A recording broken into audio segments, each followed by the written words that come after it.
ప్రకృతితో మనం ఎలా మమేకం అవ్వాలి, అదేవిధంగా ప్రకృతి ఇచ్చిన వరంతో దైవభక్తి ఎలా చాటుకోవాలో మీరు అన్నారు. అంటే ఆకుని ఒత్తిగా చేసి దీపాన్ని వెలిగించొచ్చు. సాధారణంగా పత్తిని అంటే దూదిని ఉపయోగించి రకరకాల ఒత్తులు, దూదిని ఇప్పుడు ఈ రోజు ఆన్లైన్ లో కూడా చాలా ఏంటేంటో వచ్చేస్తున్నాయి. కానీ ఏం కాదండి, మనకి మొక్కల నుంచి ప్రకృతి అమ్మ ఎప్పుడూ ఇచ్చేసింది.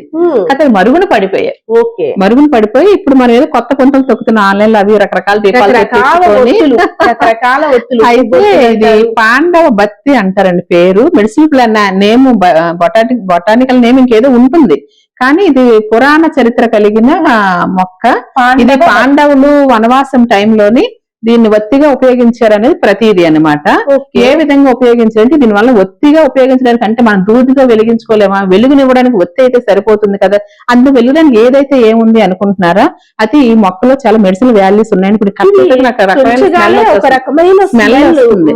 అయితే ఇప్పుడు ఏంటంటే ఆవు నెయ్యితో గానీ, నువ్వుల నూనెతో గానీ, కొబ్బరి నూనెతో గానీ, లేదు మీ ఇంట్లో ఇదేది మీరు దీపారాధన చేసుకుంటే దాంతో దీన్ని వెలిగిస్తే చక్కగా ఇది వెలిగి ఒక రకమైన స్మెల్ రిలీజ్ చేస్తుంది. ఇప్పుడు తుంచగానే వస్తుంది కదా. ఆ స్మెల్ ఇంటికి ఒక పాజిటివ్ ఎనర్జీ. అదే కాకుండా దాన్ని పీల్చడం వల్ల మనకి ఊపిరితిత్తులకు కూడా చాలా మంచిది మెడిసిన్ వాల్యూస్.